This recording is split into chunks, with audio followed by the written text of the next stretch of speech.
I'm just putting the sheets back on my daughter's beds because we just painted the room and moved everything around. So I just washed them. So I thought it would be a good time to show you how amazing these sheets are. First of all, like the elastic goes the whole way around it and it's really good, but it also has these built-in extra elastics. And I think that's in case you have a really thick mattress, which we don't, but that's just a really cool feature that I thought was really worth showing. I mean, it's super stretchy, but this also is really great. And I'll show you on this one. This is the top sheet. It comes with the top sheet, the fitted sheet, which has a huge pocket on both sides, which we love. And then here it is. It goes way under. Look at that.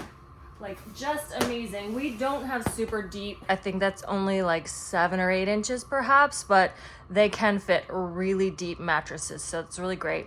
It's a beautiful soft pink, kind of like a dusty rose. And you can see the difference because this is more like a bubble gum and that's a little peachier, if that makes sense. In the pink department, that's always tough. They do come with a pillowcase as well. A standard pillowcase that's open on one side, but I love the details here, really pretty. It's a really great set of sheets that we are loving. They are just doing great in the washer and dryer. They are really, really soft, great material, really nice set. We love these and know you will too.